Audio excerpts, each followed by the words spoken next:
Indito,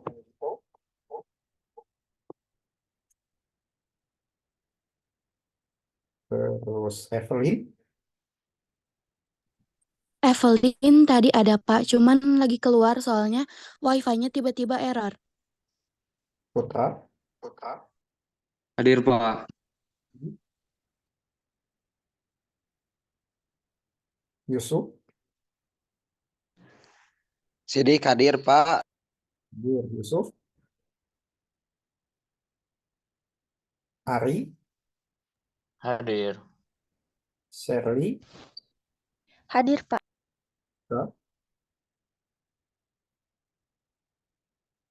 Kayla, Hadir, Pak. Siska hadir, Pak. Olivia, Ada, Pak. Dimas, Hadir Pak. Berga, Hadir, Pak.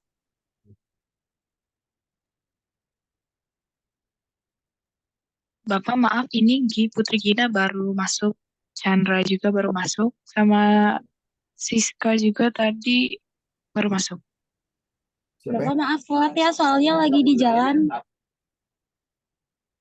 Putri Gina ini, terus Chandra, siapa lagi? Chandra tadi masuk, Pak. Chandra, Putri, Pak, maaf, aku Siska. belum ke absen. belum di absen siapa? Aku tapi belum masuk ke sistemnya, soalnya belum bayar UKT. Sama Pak Fitri juga sama. Tidak apa-apa. Cihan, Pak. Lagi juga Pak. Untuk yang belum ini, nanti ketua kelas list namanya, yang belum terdaftar di Adlink, nggak apa-apa, kuliah terlebih dahulu. Kemudian nanti ketua kelas kirimkan ke saya yang namanya belum terdaftar di Adlink, nanti list kirimkan ke saya, nanti saya hadirkan setelah namanya terdaftar di Adlink, gitu ya. Siap, Pak. Baik, Kak. Oke, kemudian, nah, dulu pengantar akuntansinya diajar siapa? Pak Nurul, Pak. Oh, Pak Rusdiansyah. Iya. Oke. eh jadi gini, akuntansi biaya ini adalah lanjutan dari pengantar akuntansi sebetulnya. Jadi teman-teman mahasiswa, jika kesulitan di dalam mata kuliah pengantar akuntansi, kemungkinan akan kesulitan juga nih dalam memahami mata kuliah akuntansi biaya. Jadi saya harap nanti teman-teman mahasiswa yang lain pembelajaran di mata kuliah pengantar akuntansi semester kemarin sangat terpakai di dalam mata kuliah akuntansi biaya. Nah, di setiap akhir sesi biasanya saya memberikan latihan soal. Jadi dikarenakan kelas R ini jam 4 itu ada apa namanya? Mata kuliah apa? Kewarganegaraan ya, kewarganegaraan. Jadi saya satukan saja latihan soal dengan tugas yang di Edling. Jadi kalian nanti kerjakan yang tugas di Edling. Nah, untuk tugas sendiri kan untuk prodi manajemen ada batas maksimal yaitu 5, ya kan? Nah, untuk tugas Edling sendiri sebetulnya saya tidak mewajibkan ya untuk teman-teman mahasiswa yang lain mengerjakan. Jadi nilai akhirnya pasti akan saya beri 85 gitu. Asalkan minimal kalian mengerjakan 5 kali tugas. Nah, lalu kemudian latihan soal tiap sesi sebetulnya bukan latihan soal yang dikerjakan di rumah. Jadi dikerjakan setiap akhir sesi perkuliahan. Jadi selesai tidak selesai dikumpulkan itu latihan setiap sesinya, jadi latihan soal. Nah, untuk tugas Edling sendiri yang seperti saya sebutkan tadi, jadi silahkan teman-teman mahasiswa yang lain, saya tidak membebankan kalian untuk mengerjakan full sampai 14 kali tugas, tapi minimal kalian mengerjakan 5 kali tugas. Nah, kecuali tugas kelompok, jika saya memberikan tugas kelompok, itu sifatnya wajib. Jadi harus dikerjakan. Nah, yang tidak wajib dikerjakan di tugas Edling adalah tugas individu. Jadi minimal kalian mengerjakan 5 saja, kalian sudah mendapatkan nilai A atau setara dengan angka 85. Gitu ya. Jadi silahkan kalian kerjakan atau tidak jadi masalah. Tapi latihan soal kalian wajib kerjakan karena itu bukan tugas yang dikerjakan di rumah, tapi latihan setiap akhir sesi perkuliahan gitu ya, bedakan ya. Dikarenakan kenapa saya melakukan hal ini? Karena memang mata kuliah akuntansi biaya lebih cenderung banyak latihan perhitungan atau latihan soal. Jadi bukan hanya sekedar teori. Jadi kalau misalnya tidak ada latihan soal, eh, kemungkinan kalian akan kesulitan nanti jika UAS atau UTS soal esainya adalah soal hitungan, tuh ya. Jadi tugas ini sebetulnya dan latihan soal ini bukan buat saya, ya, tapi buat kalian juga. Karena tanggung jawab saya adalah menyampaikan keilmuan di masing-masing mata kuliah seperti akuntansi biaya ini. Oke, Oke. Saya di pertemuan pertama kali ini dan pertemuan kedua nanti kita akan membahas teorinya dulu gitu ya. Nanti dimulai di pertemuan ketiga baru kita belajar bagaimana proses perhitungan di dalam akuntansi biaya. Nah, akan tetapi karena kita adalah program studi sarjana S1, jadi dituntut untuk memahami teori terlebih dahulu, kemudian baru memahami praktek kemudian. Nah, di dalam teori akuntansi biaya, ya kan, seperti dasar katanya ya, akuntan, gitu ya. Peran akuntan dalam organisasi atau perusahaan. Saya ingin tanya dulu ke teman-teman yang lain, akuntan itu apa sih? Nih, akuntan ini apa sih? Biasanya akuntan itu yang suka mengelola uang ya, Pak.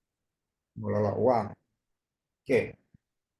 Kemudian, eh, bentar, kok nggak berubah ini?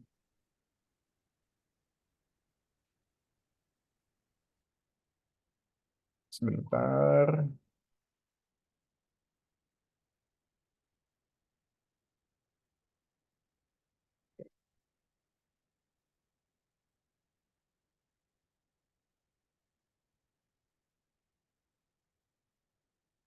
Oke, saya ada kesulitan di ini.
Oke, akuntan itu tadi apa?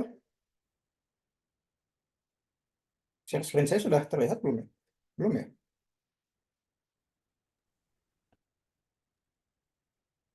Belum terlihat, Pak. Sudah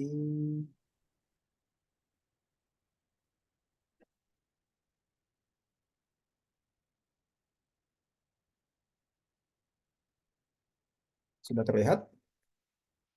Sudah, Pak. Sudah, Pak. Gimana tadi? Akuntan itu apa?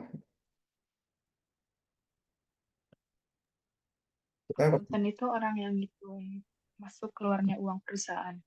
orang yang mengatur apa? Keuangan. Masuk keluarnya uang.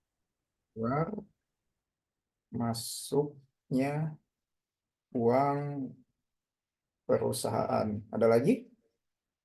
Akuntan itu apa lagi? Proses mencatat, Pak. Proses mencatat. Oke. Terus apa lagi? Mencatat, mengolah, Mengolah apa? Mengolah apa?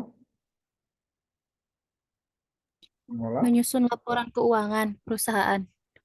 dan menyusun laporan mengolah data-data, Keuangan perusahaan. terus mengolah data-data, khususnya data keuangan. Data-data keuangan. Oke. Dari definisi yang teman-teman mahasiswa kemukakan tadi, sebetulnya tidak ada yang salah mengenai akuntan. Jadi akuntan adalah orangnya, sebetulnya. Orangnya. Jadi akuntan itu adalah sebuah, sorry, akuntan adalah profesi yang, akuntan adalah profesi yang diperoleh dari seseorang yang mengikuti pelatihan-pelatihan pelatihan-pelatihan keuangan, dan akuntan sendiri adalah profesional yang setara dengan pengacara, dokter, psikolog, kemudian arsitek, ya kan, insinyur, gitu ya, perawat dan lain-lain. Jadi akuntan itu adalah sebuah profesi. Profesinya apa? Profesinya, tugasnya seperti yang teman-teman kemukakan tadi ya, yaitu berupa mengolah data keuangan, mengatur keluar masuknya uang perusahaan, lalu mengolah data, menyusun laporan keuangan. Ini adalah tugas dari seorang akuntan.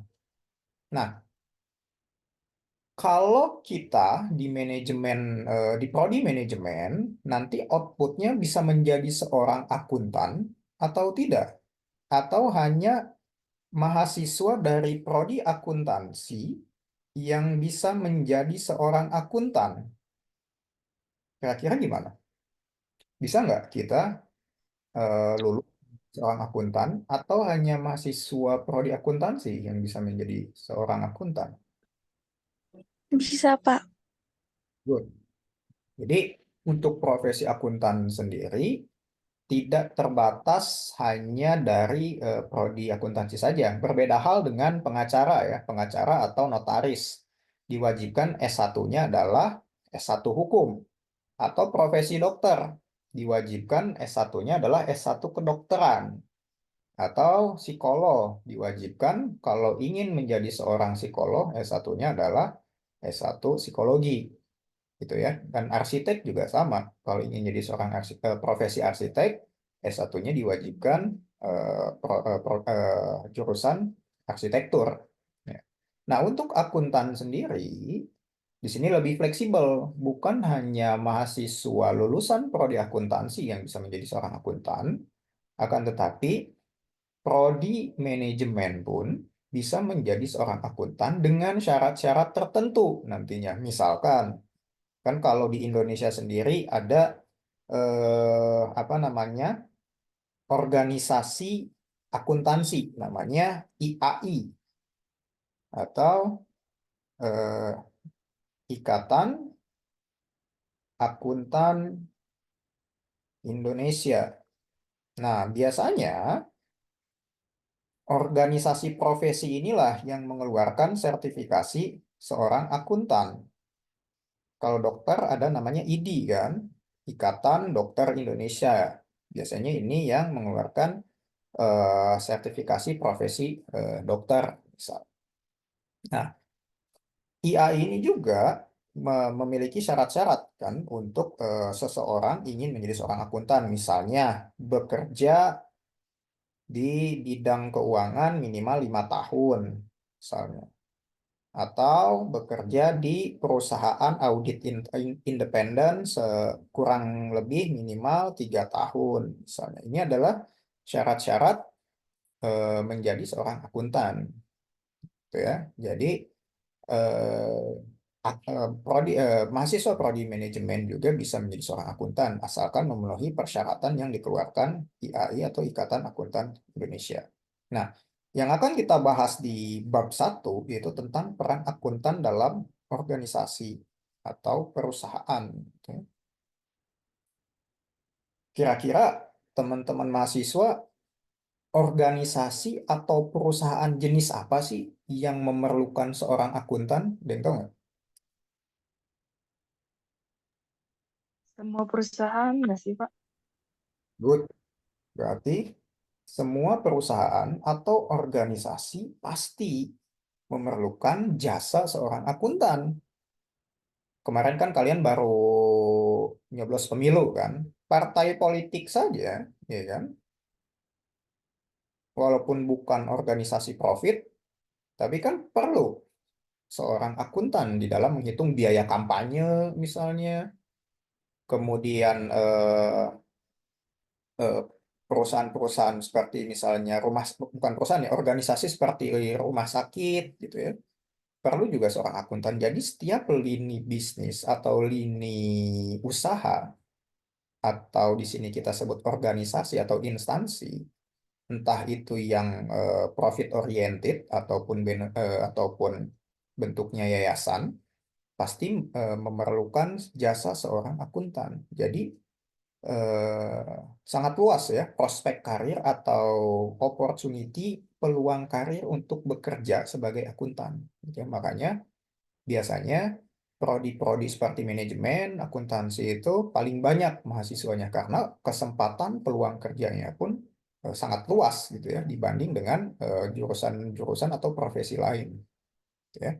Jadi betul ya, semua organisasi atau perusahaan membutuhkan jasa seorang akuntan. Nah, untuk menjadi seorang akuntan, kita perlu memahami ilmu akuntansi. Nah, kemarin kan di semester 1 kalian sudah belajar pengantar akuntansi.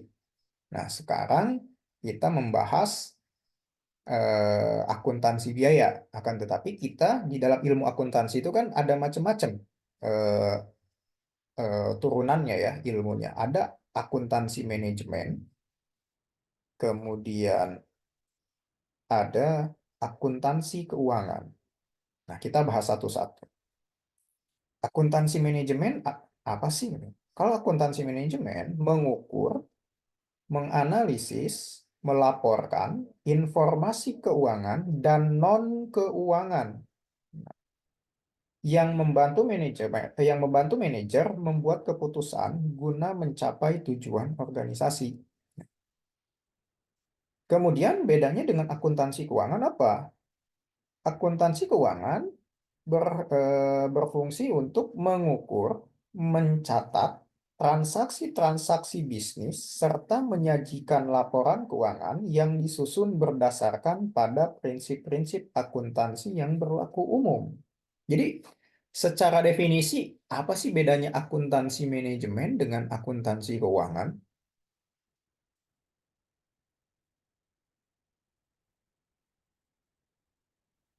Apa nih bedanya akuntansi manajemen dan akuntansi keuangan secara definisi? Nah,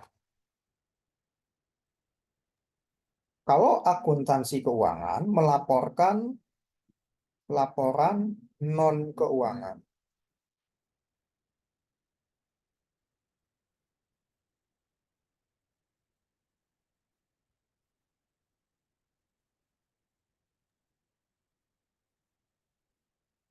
Bapak share screen-nya hilang. Oke, bentar ya. Kok keluar-keluar terus ya? Oke,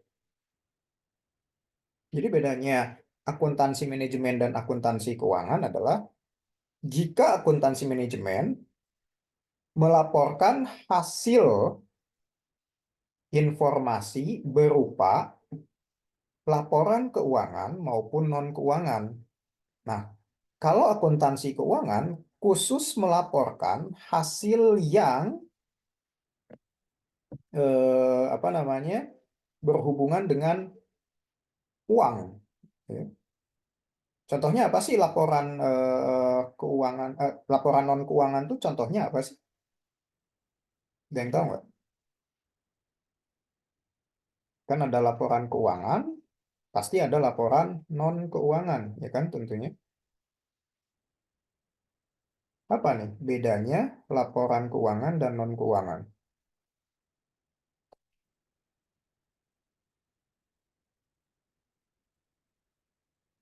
Laporan keuangan tuh contohnya apa aja sih? Ada yang tahu nggak? Kemarin di mata kuliah pengantar akuntansi, kalian pasti belajar membuat laporan keuangan kan? Contoh dari laporan keuangan tuh apa aja sih?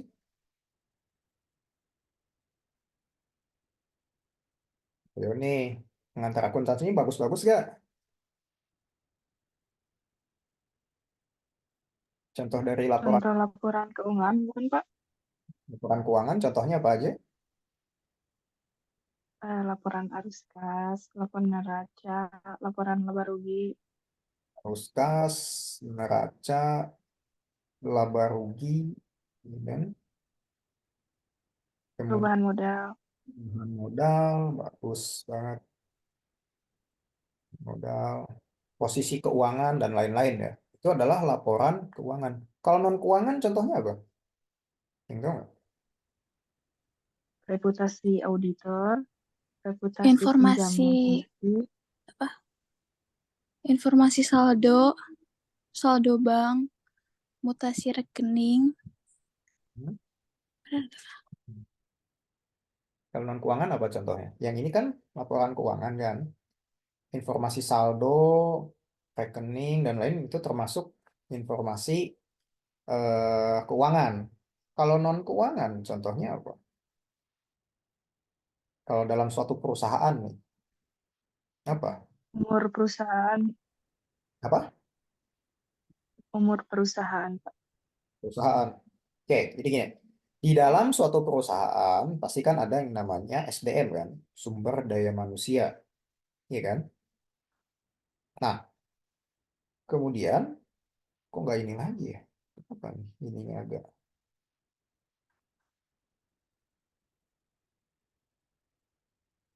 bentar ya. Ya, biasanya nggak ini.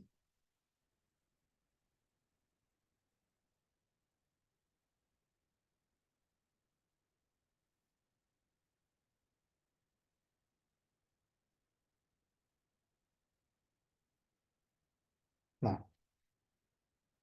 nah di dalam perusahaan kan ada SDM kan, sumber daya manusia yang eh, terlibat di dalam suatu perusahaan atau organisasi kan. Nah, SDM ini pasti punya kinerja, ya kan?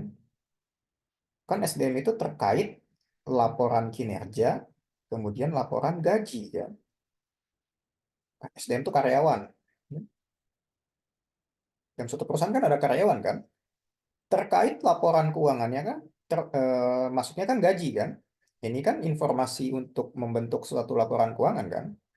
Tapi kalau laporan kinerja, misalnya kinerjanya bagus gak, capai target gak, gitu kan. Itu kan bukan informasi keuangan kan, tapi non keuangan. Nah, jadi berbeda antara informasi keuangan dan non keuangan. Nah, akuntansi manajemen mempelajari itu semua, ya. Baik informasi keuangan dan non keuangan. Jadi menganalisis itu semua.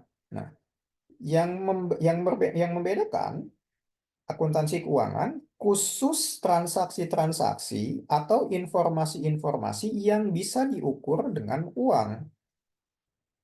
Itu namanya akuntansi keuangan. Jadi informasi-informasi yang tidak bisa dinominalkan dengan satuan uang itu bukan apa namanya akuntansi keuangan, gitu ya. Jadi tugas akuntansi keuangan adalah mengukur, mencatat transaksi-transaksi bisnis dan menyajikan laporan keuangan. Gitu. Jadi yang bisa diukur dengan uang saja. Berbeda dengan akuntansi manajemen yang mengukur, menganalisis, dan melaporkan informasi keuangan maupun non-keuangan. Jadi perbedaan standarnya seperti itu ya. Nah, lalu apa hubungannya dengan akuntansi biaya? Nah, nanti kan kalian juga akan dapat mata kuliah akuntansi manajemen dan akan dapat juga mata kuliah akuntansi keuangan. Nah, kalau di akuntansi biaya yang jadi pertanyaan, kita mempelajari apa? Ya kan? Tadi kan akuntansi manajemen kita sudah tahu mengukur dan menganalisis informasi-informasi keuangan maupun non-keuangan. Kalau akuntansi keuangan mengukur, menganalisis informasi-informasi yang berupa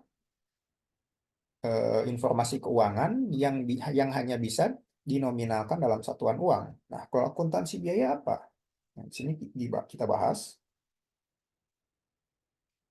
Akuntansi biaya merupakan bagian dari akuntansi keuangan dan akuntansi manajemen.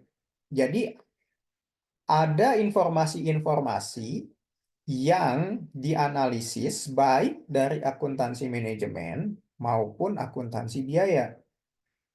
Jadi sebetulnya akuntansi biaya adalah gabungan dari akuntansi manajemen dengan akuntansi keuangan dari segi informasi keuangan yang diperlukan.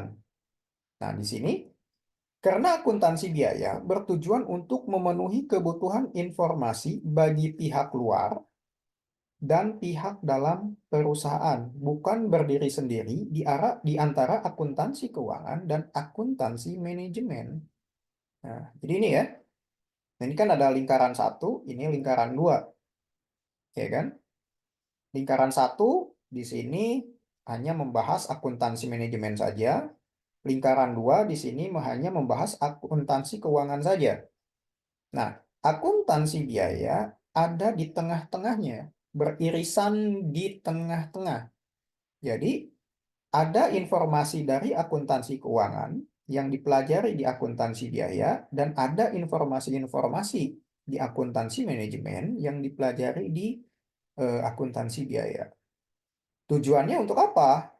Tujuannya untuk kebutuhan informasi bagi pihak luar dan bagi pihak dalam perusahaan. Yang jadi pertanyaan, siapa pihak luar dan pihak dalam perusahaan ini? Ada yang bisa bantu nggak?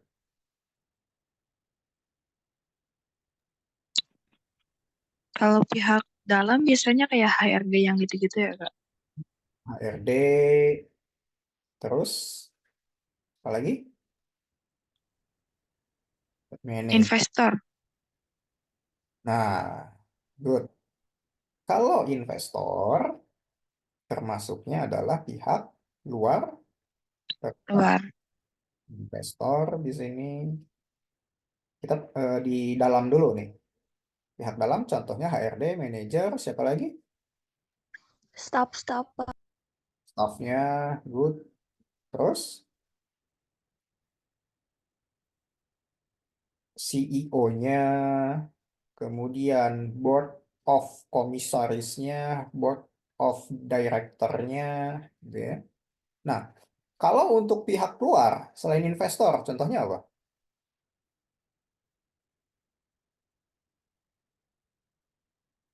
Siapa sih? Kalau untuk pihak luar, selain investor? Pemerintah, Pak. Pemerintah, pajak, ya kan? Terus ada juga siapa? Konsumen, misalnya. Untuk mengetahui misalnya perusahaannya atau pihak-pihak terkait lainnya, gitu ya. Nah, Sampai sini ada yang ditanyakan dulu nggak? Terkait perbedaan antara akuntansi keuangan, akuntansi manajemen, dan akuntansi biaya. Jadi jangan salah tafsir ya, karena yang kita bahas sekarang adalah akuntansi biaya, bukan akuntansi manajemen. Nah, nanti di semester depan ya, kayaknya kalian dapat juga akuntansi manajemen. Kalau di prodi manajemen tidak dapat akuntansi keuangan ya, kecuali kalau kalian mengambil konsentrasi keuangan. Sampai sini ada yang ditanyakan dulu nggak? Terkait perbedaan antara akuntansi biaya dengan akuntansi keuangan dengan akuntansi manajemen. Sebelum kita lanjut ke slide selanjutnya.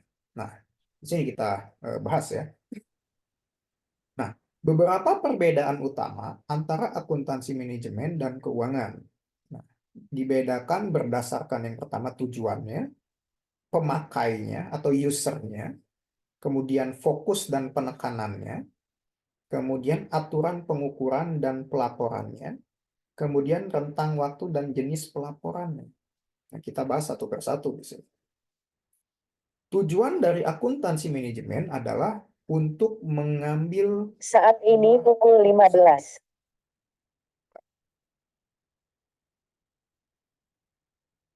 Nah, lalu perbedaan dengan akuntansi keuangan apa?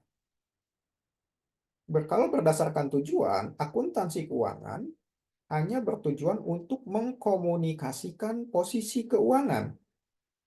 Misal begini, seorang staf di akuntansi keuangan atau di bidang finance bilang posisi keuangan perusahaan dalam keadaan defisit atau rugi atau kekurangan modal untuk kegiatan operasional. Kira-kira di seorang manajer atau seorang selain staf ya atau keilmuan akuntansi manajemen, kira-kira apa sih keputusan yang akan diambil apabila informasi posisi keuangannya sedang kekurangan modal atau defisit? Kira-kira keputusan apa yang diambil oleh seorang manajer?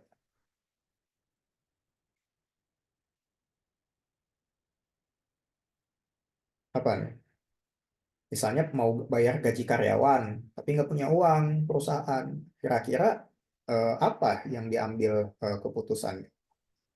Atau Mungkin menjual aset, Pak.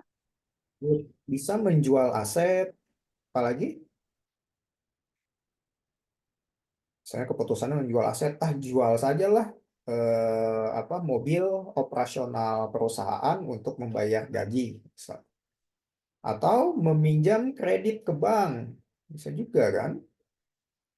Keputusannya adalah karena posisi keuangan sedang defisit, keputusan yang diambil adalah mengajukan pinjaman kredit ke bank. Atau juga mencari investor baru, misalnya. Ini adalah keputusan-keputusan yang akan diambil oleh seorang manajer. Dan pengambilan keputusan terkait keuangan tersebut dipelajari di mata kuliah akuntansi manajemen. Jadi akuntansi keuangan hanya bertujuan untuk memberitahu posisi keuangan apakah sedang untung ataukah sedang rugi ataukah sedang bagus ataukah sedang buruk ataukah sedang turun atau sedang naik. Itu yang dipelajari di akuntansi keuangan. Nah, untuk pengambilan keputusan terkait posisi keuangan tersebut tidak dipelajari di dalam akuntansi keuangan, tapi dipelajari di dalam akuntansi manajemen. Gitu ya, secara teoritisnya. Oke, kemudian yang kedua, pemakainya siapa? Tadi kan sudah kita bahas, ada pihak internal, ada pihak eksternal. Kalau akuntansi manajemen, pemakainya adalah manajer internal atau pihak internal perusahaan itu sendiri. Berbeda dengan akuntansi keuangan, pemakainya adalah pihak eksternal. Oke. Tadi kan sudah disebutkan pemakainya adalah investor, kemudian pemerintah, oke, terkait pajak dan lain-lain. Nah, yang ketiga, fokus dan penekanannya. Kalau akuntansi manajemen berorientasi masa depan, kalau akuntansi keuangan berorientasi masa lalu. Apa nih yang dimaksud berorientasi masa depan atau berorientasi masa lalu? Yang bisa bantu jawab?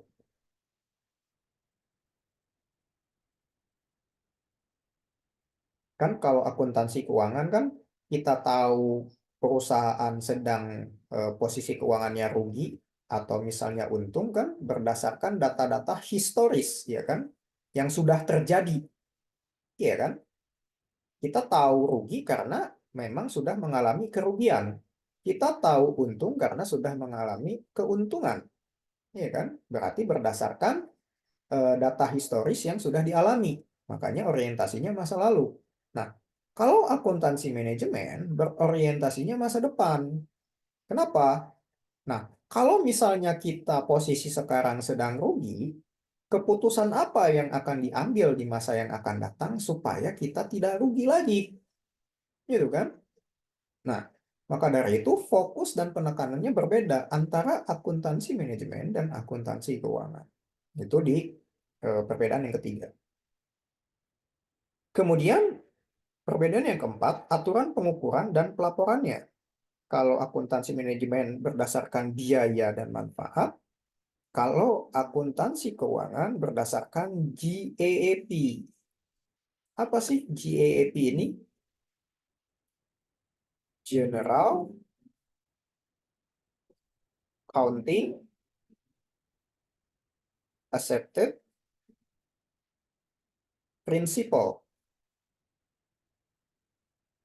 Nah, kalau akuntansi keuangan terikat dengan standar-standar atau prinsip-prinsip yang dikeluarkan baik secara internasional maupun secara nasional. Di pengantar akuntansi kan pernah dibahas. Pelaporan keuangan itu harus memenuhi standar apa?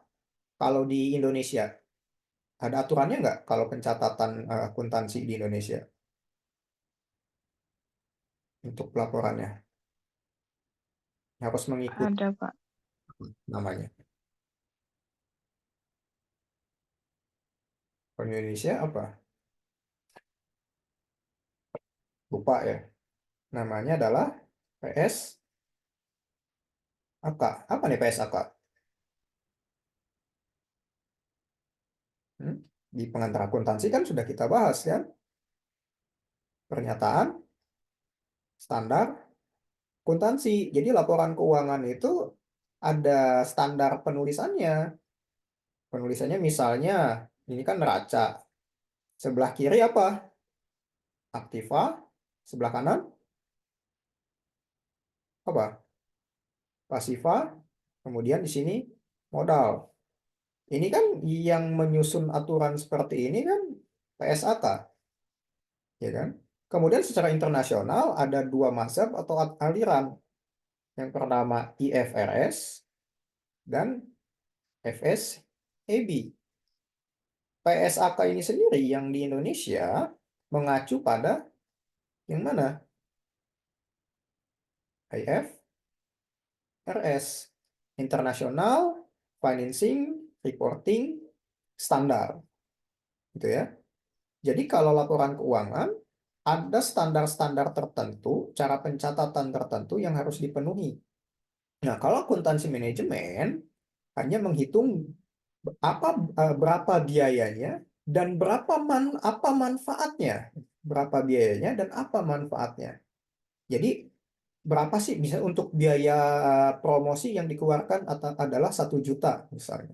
Manfaatnya adalah bisa meningkatkan penjualan sebanyak 10 juta misalnya. Nah, akuntansi manajemen hanya mempelajari itu. Tapi akuntansi keuangan terikat dalam aturan di dalam pelaporan dan pencatatannya. Kalau akuntansi manajemen tidak terikat dengan aturan-aturan. Jadi hanya memperhitungkan berapa biaya yang dikeluarkan dan apa manfaat yang didapatkan. Seperti contoh tadi ya. Misalnya biaya promosi 1 juta. Akibat dari promosi tersebut menaikkan penjualan sebanyak 10 juta misalnya. Nah, akuntansi manajemen menghitung itu. Nah, kalau akuntansi keuangan tidak menghitung itu, akan tetapi terikat ke dalam aturan-aturan yang telah dikeluarkan secara baku oleh organisasi profesi. Gitu ya. Kemudian yang kelima, tentang waktu dan jenis pelaporan. Kalau akuntansi manajemen bervariasi, jadi bebas. Sedangkan kalau misalnya akuntansi keuangan, tentang waktunya itu ditentukan. Ada tahunan, ada kuartal. Kuartal ini berapa lama sih?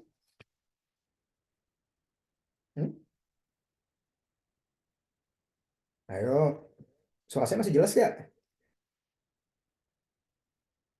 Kuartal itu apa sih?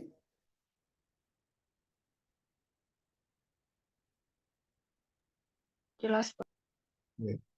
Kuartal apa? Satuan ukur. Kalau tahunan kan 12 bulan. Kalau kuartal berapa bulan? 3 bulan berturut-turut. 3 bulan. Kalau semester?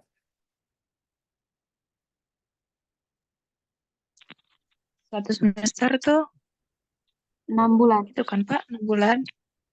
Jadi laporan keuangan tuh bisa bulanan, bisa tahunan, bisa kuartal, bisa semester, bisa mingguan, bisa harian juga.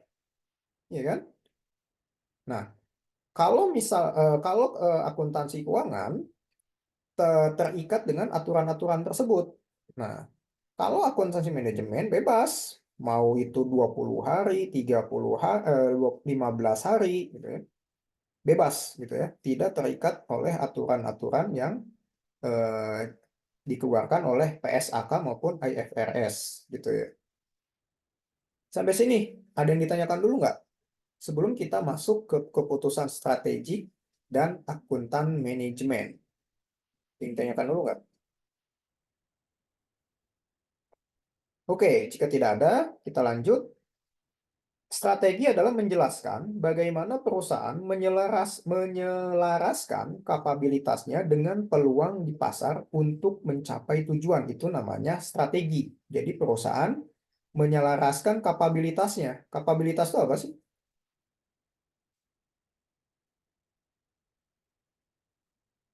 Kemampuan. Kemampuan Pak. Dengan peluang peluang di pasar untuk mencapai tujuannya. Nah, jadi contoh sederhananya gini. Kalau misalnya kemampuan perusahaan itu besar modalnya, ya kan? Kemudian peluang untuk menjual barang-barangnya atau berekspansi di pasar itu sangat luas, misalnya apa namanya pasarnya atau konsumennya, gitu ya.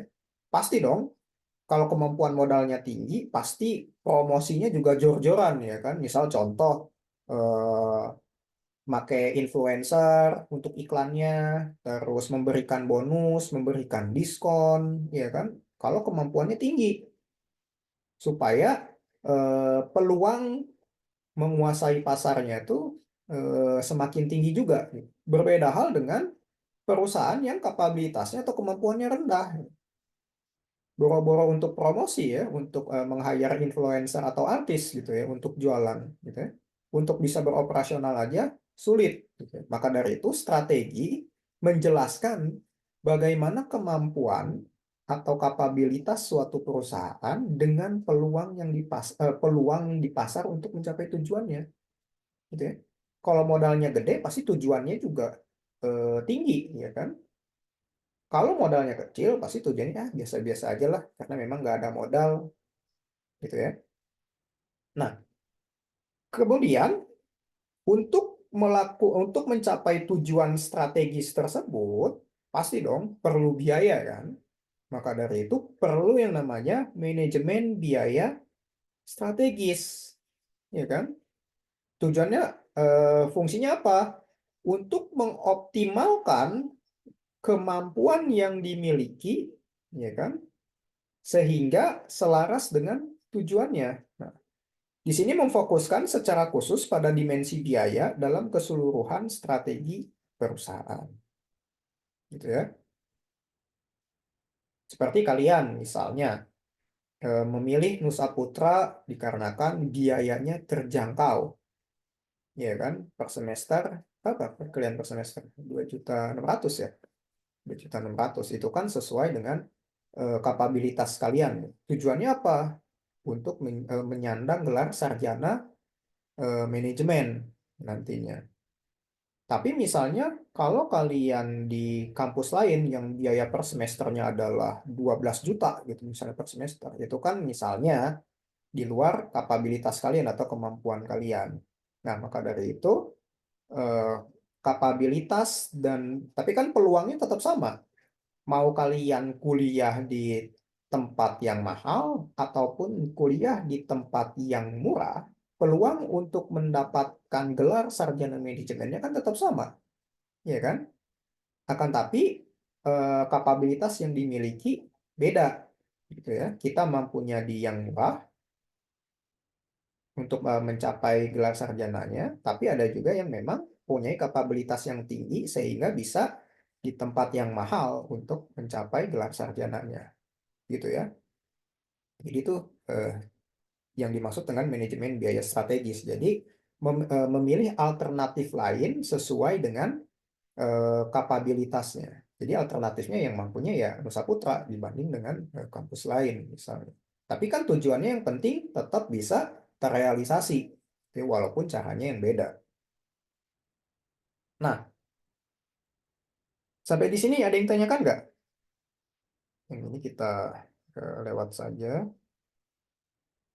Nah, peran akuntan manajemen dalam mengimplementasikan strategi. Yang pertama, manajer mengimplementasikan strategi dengan menerjemahkan menjadi tindakan.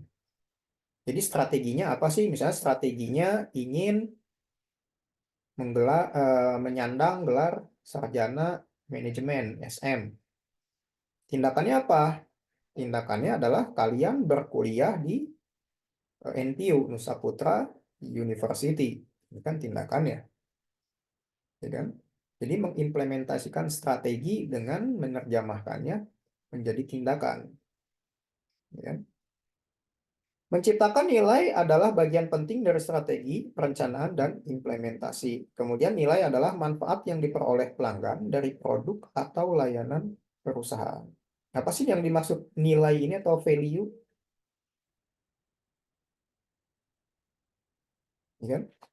Kalian kalau beli sesuatu gitu ya, cari manfaatnya kan? Iya nggak? Iya. Misalnya kalian beli apa namanya makanan di warteg atau di kantin gitu ya. Nilai yang kalian dapatkan yang pertama bisa enak, ya kan? Bisa kenyang, bisa puas. Ini kan nilai yang kalian dapat kalau makan di kantin. Dan murah juga misalnya. Adalah nilai-nilai yang akan kalian dapatkan gitu dari kalian makan di kantin. Itu adalah yang dimaksud dengan manfaat yang diperoleh dari pelanggan. Kemudian di dalam di dalam peran akuntan dalam organisasi, salah satu fungsinya adalah menganalisis rantai nilai. Rantai nilai atau value change adalah rangkaian fungsi bisnis di mana manfaat ditambahkan ke produk atau layanan perusahaan. Nah, rantai nilai terdiri dari apa? Nah, di sini kan, rantai nilai adalah rangkaian fungsi bisnis di mana manfaat ditambahkan ke produk. Contoh di sini, rantai nilai terdiri dari penelitian dan pengembangan. Contohnya, kalian membeli HP misalnya, Apple dengan Xiaomi, misalnya. Ya kan? Kalau Apple sendiri kan terkenal dengan R&D-nya atau research and development-nya tuh yang bagus gitu ya. Makanya harganya juga mahal gitu ya. Kalau Xiaomi karena basisnya adalah Android gitu ya, dan tidak secanggih Apple misalnya, makanya harganya bisa murah. Ini adalah nilai yang ditambahkan ke produk atau layanan perusahaan. Jadi Apple memberikan research and development atau penelitian dan pengembangan yang tinggi sehingga pelanggannya puas menggunakan Apple karena canggih tapi harganya mahal. Tapi Xiaomi memberikan alternatif lain, yaitu dengan misalnya fitur-fiturnya biasa saja, tidak secanggih Apple, akan tetapi bisa memberikan harga yang murah. Nah, itu yang disebut dengan rantai nilai. Atau bisa manfaat yang ditambahkan berupa desain produk, jasa, atau proses. Nah, contohnya apa nih? Kalian pernah nggak sih beli sesuatu barang karena lucu? Biasanya cewek nih, ini lucu banget, beli gitu. Pas sudah beli nyesel, gitu kan? Ya kan? Misalnya gantungan kunci nih, karena desainnya lucu, gitu kan? Karena lucu, terus dibeli, gitu. Ya kan? Kalau kalian sering ke Miniso atau sering ke apa ya, yang apa namanya, yang souvenir-souvenir gitu kan, sebetulnya sih tidak perlu-perlu amat, tapi karena desain produknya bagus, karena lucu, gitu kan, jadi kalian beli. Itu adalah nilai yang ditambahkan ke produk oleh perusahaan. Atau produksi di sini, ya kan? Produksinya misalnya, kalau kalian beli banyak, pasti kan suka dapat diskon kan? Misalnya kalau beli 100 dapat diskon 10%, gitu. Atau beli 2 gratis 1, gitu kan? Itu kan nilai tambah juga. Sebetulnya kalian hanya butuh 1, tapi karena ada promo misalnya beli 2 gratis 1, jadinya kalian beli 2. Gitu. Nah, itu juga rantai value chain tambahkan ke produk. Atau pemasaran. Sekarang kan banyak live di TikTok, ya kan? Kalian kan pasti sering scroll-scroll TikTok gitu ya. Itu kan bentuk dari pemasaran juga kan, promosi. Ya kan? Nah, karena pemasaran yang masif, promosi yang masif, yang tadinya kalian gak mau beli gitu ya, karena sering lihat juga, jadi kalian tidak sadar beli, gitu ya. Kemudian distribusi, gitu ya. Apa nih contohnya distribusi? Misal kalian beli barang, karena distribusinya gratis, yang tadinya kalian tidak jadi beli barang itu karena distribusinya gratis, jadi kalian beli. Contohnya, kalian pasti sering check out Shopee kan? Sering apa enggak? Iya, Kak, sering. Kalau ada ongkirnya, kalian jadi beli nggak kira-kira? Enggak. Nah, kalau yang ada yang gratis ongkir, jadi kalian beli. Nah, itu juga nilai tambah yang dimasukkan oleh perusahaan ke dalam produk itu sendiri. Terus layanan pelanggan, contohnya servis, ya kan? Kalau kalian beli motor, beli mobil, ya kan? Misalnya gratis servis selama 3 tahun, selama 4 tahun, misalnya, ya kan? Atau beli HP, garansinya 1 tahun di cover. Kalian beli HP Samsung misalnya karena layanan pelanggannya setelah pembelian gratis klaim selama 1 tahun dibandingkan dengan Xiaomi yang tidak ada garansinya, misal. Itu juga rantai nilai atau nilai value change yang ditambahkan oleh perusahaan ke dalam produknya. Ya. Nah, ini adalah fungsi-fungsi yang tadi dari akuntansi manajemen, akuntansi keuangan yang kita bahas. Nah, kemudian ini adalah rantai nilainya yang sudah kita bahas tadi kan, dari research and development, design, kemudian production, marketing, distribution, dan customer. Nah, ini adalah yang dipelajari di dalam akuntansi manajemen atau manajemen accounting. Manager in different part of the value chain. Jadi tugas dari akuntansi manajemen adalah memikirkan hal-hal ini. Ini kan informasi-informasi non keuangan juga ada di sini kan. Seperti distribusi kan ini non keuangan. Marketing baru ada hubungannya dengan keuangan karena dengan biaya. Kemudian desain produk kan nggak ada hubungannya dengan satuan uang, ya kan, bentuk gitu kan. Kalian beli karena lucu, tapi ini dibahas di akuntansi manajemen. Customer service, gitu ya, garansi. Ini kan nggak dipelajari juga di akuntansi keuangan, kan, karena informasinya berbentuk non keuangan, gitu ya. Oke, kita bahas aja yang ini. Nah, kemudian yang jadi pertanyaan, apa sih peran akuntan manajemen? Ya. Jadi perannya apa? Tadi kan peran akuntan dalam organisasi. Nah, kita bahas di sini. Jadi intinya peran seorang akuntan di dalam suatu manajemen perusahaan atau organisasi yang pertama adalah sebagai pemecah masalah atau problem solver. Nah, ini tugasnya, gitu. Sebagai pencari solusi jika terjadi masalah di dalam perusahaan atau organisasi tersebut. Misal contoh, masalahnya adalah kekurangan modal. Solusinya apa? Meminjam atau mengajukan kredit. Ini adalah solusinya, gitu ya, yang dilakukan oleh seorang akuntan di dalam manajemen suatu perusahaan. Kemudian ada pencatatan nilai yang tadi sudah kita bahas, ya kan? Pencatatan nilai bisa dari R&D, Research and Development, bisa dari marketing, ya kan, tadi bisa dari customer service, bisa dari distribution dan lain-lain. Itu adalah tugas dari akuntan manajemen juga, yaitu informasi-informasi yang berkaitan dengan non keuangan. Kemudian pengarah perhatian. Jadi fokusnya kemana? Gitu ya. Fokusnya tadi kan adalah mencapai tujuan perusahaan dengan cara mengimplementasikan strategi ke dalam bentuk tindakan. Tuh ya.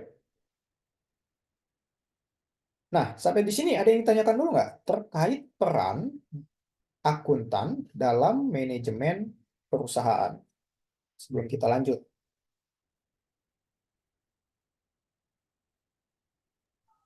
Tidak ada, Pak. Tidak ada, kita lanjut ke sini.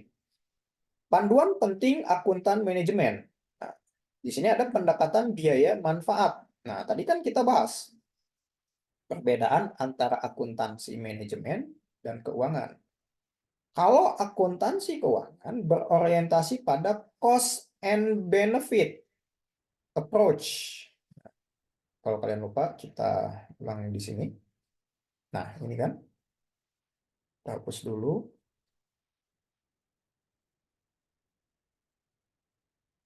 Kan? Berorientasi pada biaya dan manfaat. Kalau keuangan berdasarkan standar yang sudah ditetapkan, gitu ya. Kita kembali lagi sini. Mana tuh dia? Nah,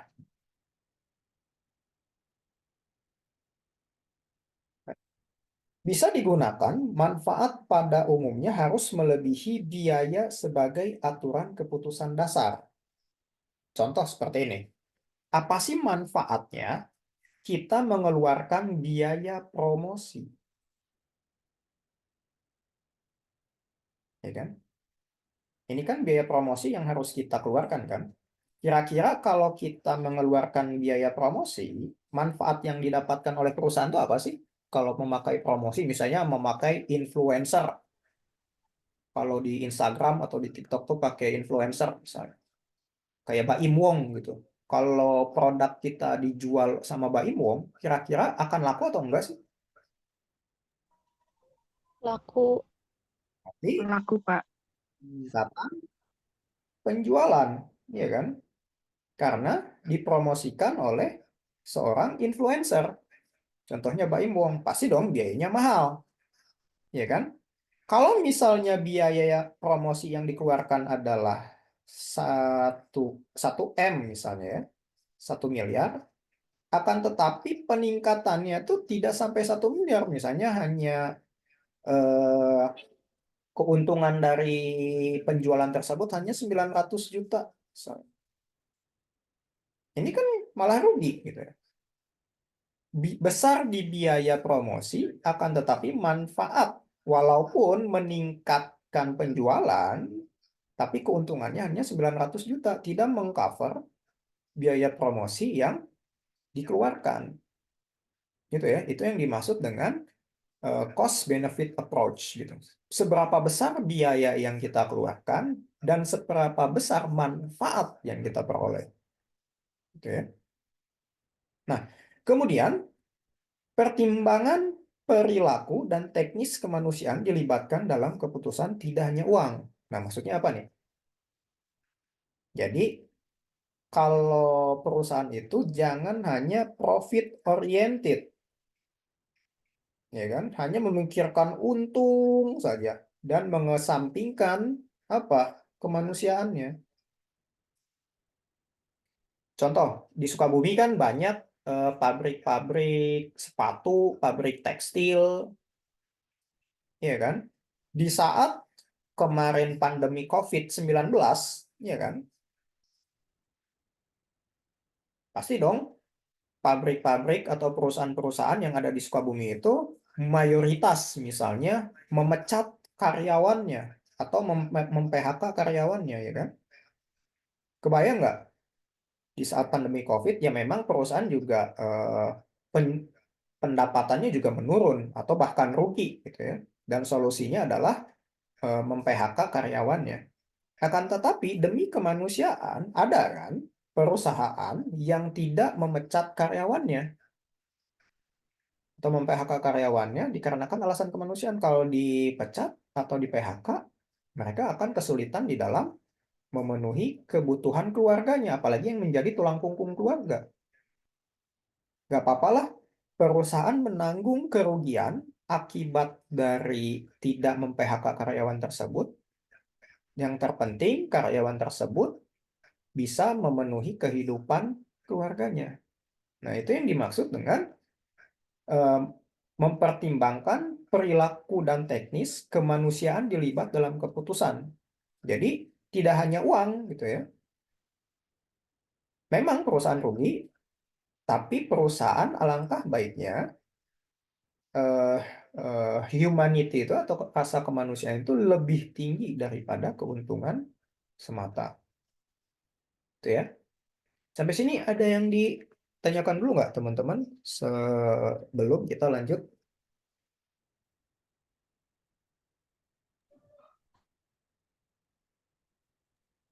Lanjut aja, Pak.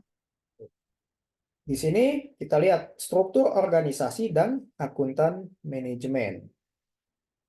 Nah, di sini kita lihat ya, ini adalah lumrahnya sebuah struktur organisasi di dalam suatu perusahaan atau organisasi. Di sini ada CEO atau Chairperson, Chief Executive Officer, atau lebih sering disebut dengan Dirut, Direktur Utama. Di sini ada Board of Director atau BOD, atau lebih dikenal dengan Dewan Komisaris. Di sini di bawah CEO atau Dirut ada yang namanya Presiden, Chief Operating Officer atau Direktur Operasional. Terus di bawahnya adalah Chief Financial Officer atau CFO atau Direktur Keuangan. Nah, Direktur Keuangan ini membawahi berbagai divisi. Ada divisi controller, pajak, treasury, kemudian risk management, kemudian investor relation, financial planning, dan internal audit. Ya. Jadi ini adalah kemudian COO juga ada membawahi lainnya di sini. Misalnya Departemen Research and Development, R&D, divisi produksi, kemudian divisi logistik misalnya, macam-macam ya. Tapi khusus untuk si CFO yang kita bahas sekarang, ini adalah bagian-bagian yang dibawahi oleh CFO. Tuh ya. Sampai sini ada yang ditanyakan dulu, teman-teman? Nah, Bapak maksudnya treasury. Itu apa, Pak? oke, treasury. Kalau treasury, kalian kan waktu SMA ada apa? Ada ketua kelas, ada sekretaris, ada bendahara. Ya kan? Treasury ini adalah bendahara. Orang yang mengatur keluar masuknya uang di dalam suatu perusahaan atau organisasi. Jadi kan bendahara itu kan kalau kalian pernah jadi bendahara, tugas dari bendahara kan apa? Menagih uang kas siswanya kan? Atau kalian sekarang masih ada uang kas nggak kalau kuliah? Masih, Pak. Yang tugas menagihnya kan bendahara kelas kan? Kemudian bendahara kelas menagih, mengumpulkan uang dari siswa, kemudian uang dari mahasiswa tersebut dibelikan misalnya spidol, penghapus untuk keperluan operasional pembelajaran. Jadi treasury itu istilah sederhananya adalah bendahara. Jadi orang yang mengatur keluar masuknya uang di dalam suatu perusahaan atau organisasi. Good ya? Ada lagi pertanyaan yang lain? Kalau teks pajak, Kalau controller apa, Pak? controller di sini. Example of function. Contohnya, Global Financial Planning Budgeting. Orang yang mengontrol anggaran. Kan kalau di DPR adalah instansi yang mengontrol anggaran pendapatan belanja negara atau APBN. Ya kan? Jadi orang yang mengawasi gitu ya. Sudah sesuai belum nih APBN apa namanya dibuat gitu ya. Jangan-jangan masih belum sesuai, misalnya untuk kota Jakarta kok APBD-nya gede dibandingkan dengan Jawa Barat misalnya. Nah, tugas dari seorang controller adalah mengawasi itu untuk supaya anggarannya sesuai dengan kebutuhan yang diperlukan gitu ya. Misalnya butuhnya 100, ya diberinya juga 100. Jangan sampai butuhnya 100 tapi diberinya cuma 80. Nah, itu adalah tugas controller untuk bisa mengawasi dan mengingatkan jika tidak sesuai dengan prosedur.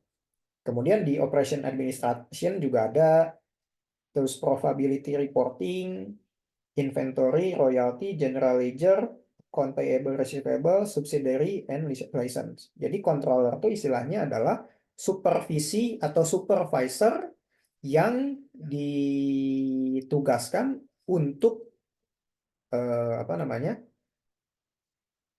Untuk agar misalnya sesuatu yang dibutuhkan diberikan dengan sesuai targetnya, sesuai dengan nominalnya. Yang seperti tadi kita bahas, butuhnya 1 juta, ya harusnya juga 1 juta juga gitu diberikannya. Jangan butuhnya 1 juta, diberikannya 1,5 juta. Nah, ini kan nggak optimal. Itu adalah tugas kontrol. Kalau tax, ini kan berhubungannya dengan pajak. Ya. Jadi kan ada staff juga di dalam suatu perusahaan, atau manajer ya khusus menangani masalah perpajakan. Perpajakan juga lumayan rigid ya. Perusahaan juga kan harus membayar pajak penghasilan karyawan, PPH, harus membayar pajak badan usaha, ya kan? Pajak badan usaha, terus harus bayar royalti, ya kan? Harus bayar bea masuk, bea keluar, kalau misalnya perusahaannya ekspor impor, gitu kan? Nah, terus juga risk management di sini. Nah, di sini tugasnya adalah untuk mengatur, menganalisis risiko. Misalnya, risiko apa sih kalau yang akan terjadi jika misalnya suatu perusahaan komposisi modal kerjanya lebih banyak hutang dibanding dengan modal sendiri misalnya. Wah, kalau misalnya komposisi modalnya kebanyakan hutang, pasti risikonya adalah membayar bunga hutang yang sangat tinggi dan ini tidak bagus dikarenakan bisa menggerus profitabilitas atau keuntungan perusahaan. Nah, itu adalah tugas-tugas dari risk management. Kemudian ada investor relation, yaitu adalah staff atau bagian atau divisi yang menjaga hubungan baik dengan investor. Jangan sampai investornya pundung, investornya kecewa, lalu menarik dananya dari perusahaan tersebut. Ya kan? Kebayang nggak sih? Investor tersebut menanam dananya itu banyak gitu. Tiba-tiba dia kecewa terus menarik sebuah dananya. Pasti kan perusahaan atau organisasi akan kesulitan di dalam kegiatan operasionalnya. Kan? Lalu ada financial planning di sini. Kalau financial planning di sini divisi atau bagian untuk merencanakan keuangan ke depan. Ya. Kedepannya harusnya bagaimana sih keuangan perusahaan ke depannya? Apakah harus lebih banyak lagi mencari investor? Apakah sudah cukup? Ya, ataukah baiknya ke depannya atau di masa depan perusahaan ekspansi bisnis baru atau menjual aset yang sudah ada, yang sudah tua diganti dengan aset yang lebih baru. Nah, itu tugasnya adalah financial planning. Kemudian internal audit. Di sini ada garis putus-putus ke board of director. Oh, ini bukan board of komisaris ya, tapi BUD. Board of director. Nah, di sini tanggung jawabnya adalah ke dewan direksi. Gitu ya. Jadi internal audit ini istilahnya adalah KPK kalau di instansi pemerintahan. Jadi tugasnya adalah mengaudit apakah terjadi kecurangan atau fraud di dalam pelaporan keuangan. Misalnya kan beli bahan-bahan bangunan misalnya harga aslinya 1 juta. Tapi di stroke dimanipulasi jadi 1,5 juta misalnya. Wah, ini kan ada indikasi atau ada korupsi sebesar 500.000 kan. Nah, ini adalah tugasnya internal audit untuk mengawasi laporan keuangan perusahaan. Apakah sudah sesuai prosedur atau belum. Gitu ya. Sampai sini ada yang tanyakan, teman-teman? Terkait struktur organisasi dan akuntan manajemen di dalam suatu perusahaan. Siap sudah, Pak. Oke. Lanjut aja. Kemudian, yang paling terpenting di dalam profesi akuntan harus mengedepankan etika profesional. Sama halnya dengan etika kedokteran, etika akuntan, etika pengacara, etika arsitektur, dan lain. Pasti setiap profesi mempunyai etikanya masing-masing. Contohnya, etika kedokteran. Dokter tidak boleh membeda-bedakan mana pasien kaya, mana pasien yang miskin. Iya kan? Semuanya harus ditangani sesuai dengan prosedur. Gitu ya. Wah, ini mah orang kaya, obatnya juga harus yang bagus misalnya. Atau ditangani terlebih dahulu, nggak usah ngantri. Nah, itu kan menyalahi etika profesi. Nah, maka dari itu setiap profesi memiliki etikanya masing-masing, termasuk seorang akuntan. Nah, di dalam etika profesi seorang akuntan, ada 4 standar etika untuk akuntan manajemen sebagaimana dijabarkan oleh Institute of Management Account. Nah, ini adalah suatu lembaga yang menaungi profesi akuntan. Ya. Nah, yang pertama harus mempunyai kompetensi. Nah, apa maksudnya harus mempunyai kompetensi di sini? Jadi kalau kalian tidak kan sekarang banyak ya orang yang tidak ahli di bidangnya malah ditempatkan di posisi tersebut, ya kan? Jadinya apa? Jadinya kacau, nggak benar. Nah, kalau kalian tidak ahli dalam pelaporan keuangan, tidak tahu cara menyusun laporan keuangan, tidak tahu pendekatan cost and benefit, ya kan? Tiba-tiba jadi seorang akuntan gitu. Itu kan tidak bagus gitu ya. Karena kalian tidak memiliki kompetensi atau keahlian di sana. Tapi kalau kalian misalnya seorang lulusan sarjana manajemen, bekerja di kantor akuntan publik, terus juga bekerjanya di atas 5 tahun, misalnya. Setidaknya kalian mempunyai kompetensi tersebut. Nah, berarti kalian menjunjung tinggi etika profesi seorang akuntan. Kemudian, etika yang kedua adalah kerahasiaan atau confidentiality. Jadi, etika yang harus dimiliki oleh seorang akuntan yang kedua adalah harus bisa menjaga rahasia perusahaan atau perorangan. Kalau kita sangkutkan dengan kedokteran, dokter tidak boleh menceritakan penyakit pasien kepada orang lain. Wah, si Anu mah tadi pas berobat ke saya, dia mah panuan misalnya. Dia mah kudis, dia mah borok gitu. Nah, itu nggak boleh disebarkan ke orang-orang atau pihak lain. Begitu pula seorang akuntan tidak boleh membocorkan atau bercerita tentang rahasia perusahaan kepada pihak lain. Contohnya jumlah asetnya, keuntungannya, gitu ya. Kemudian hutangnya. Nah, jadi tidak boleh diceritakan ke pihak lain. Gitu ya. Kemudian yang ketiga harus memiliki integritas. Apa nih integritas? Ayo, integritas apa nih?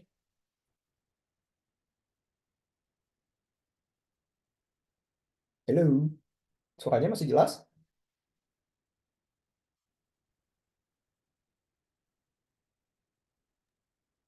Masih, Pak. Oke, integritas adalah misalnya, kalau sederhananya ya, bisa dipercaya, nggak gampang disuap, gitu ya. Kan kalau kalian sebagai seorang akuntan, apalagi bekerja di sebuah kantor akuntan publik, pasti kan yang tadinya perusahaan ini mau bangkrut, misalnya kan, tiba-tiba kalian menyusun laporan keuangannya seolah-olah perusahaan tersebut sehat, gitu ya. Bangkrutnya tuh lama, saya nggak mengalami kebangkrutan, gitu. Padahal hutangnya banyak. Tapi kalian manipulasi, gitu ya, karena misalnya kalian disogok oleh perusahaan tersebut untuk membuat laporan keuangan supaya perusahaan tersebut terlihat sehat, gitu ya. Nah, itu juga kalian namanya tidak berintegritas atau tidak bisa dipercaya. Kemudian yang terakhir adalah objektif, gitu ya. Nah, ini yang saya singgung di awal. Saya juga melakukan penilaian kalian juga secara objektif, gitu ya, berdasarkan kuis, tugas, kehadiran, UTS, dan UAS sesuai dengan proporsi penilaian masing-masing tadi yang sudah kita bahas di awal. Jadi objektif gitu. Kalau misalnya satu, ya kita tulis di laporan keuangan satu. Jangan misalnya aslinya satu, ditulisnya dua, atau aslinya dua, ditulisnya satu. Nah, itu nggak objektif. Atau juga disebut tidak berintegritas. Gitu ya. Jadi sesuai faktanya, objektif tuh. Kalau faktanya A, ya A gitu. Kalau faktanya B, ya B. Gitu ya. Di dalam etika profesi seorang akuntan. Oke, sampai sini ada yang terlebih dahulu sebelum saya akhiri. Kalian kan jam 4 ada PKN, bergantian. Sebelum kita akhiri, ada yang ditanyakan terlebih dahulu nggak, teman-teman? Dan jangan lupa ke kelas nanti yang nama mahasiswa yang belum terdaftar di Etlink untuk kirimkan ke saya. Nah, ini adalah latihan soal sesi 1. Oke. Sebetulnya sih harus dikerjakan setelah perkuliahan selesai gitu ya, sebagai bahan evaluasi materi di sesi pertama gitu ya. Tapi kan karena kalian ada kuliah lanjutan nanti jam 4, jadi saya satukan dengan tugas Etlink. Jadi silahkan kalian cek tugas Etlink-nya. Karena ini latihan soal, silahkan kerjakan ya latihan soalnya saja. Tapi kalau yang tugas Etlink-nya, kalian mau kerjakan atau tidak jadi masalah. Dan kirimkan di tugas Etlink saja ya. Harusnya dikirim di ini ya, apa namanya, di alamat email saya biasanya kalau latihan soal gitu. Tapi karena memang mepet waktunya, jadi satukan saja dengan tugas Etlink. Itu ya. Oke, sampai sini ada yang ditanyakan teman-teman terkait materi perkuliahan sesi pertama. Dan jangan lupa informasinya, jika kalian bersedia pindah secara offline di hari Jumat, berarti mulai kuliahnya adalah di Jumat minggu depan. Karena minggu ini kita sudah kuliah secara online. Itu ya. Baik. Ada yang tanyakan teman-teman sebelum saya akhiri?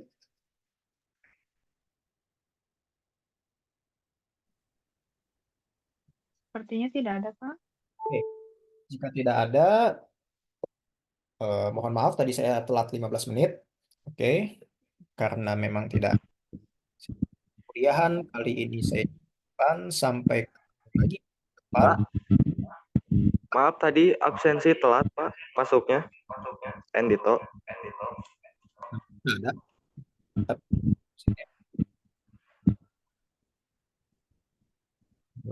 Linknya mana ya? Lagi belum absen? Bapak sama Saya Ajim, Pak belum absen, Pak. Ajim ada gak, Pak? Tadi dia gak kedengeran wifi-nya Terus lama. Endito, Ajim sama siapa lagi? Udah? Sudah, Pak? Oke. Jika sudah, saya simpan. Oke. Jika sudah tidak ada yang ditanyakan, pertemuan sesi pertama hari ini saya cukupkan. Sampai ketemu di minggu depan. Saya akhiri. Selamat sore semuanya. Assalamualaikum warahmatullahi wabarakatuh. Terima kasih, Bapak. Terima kasih, Bapak.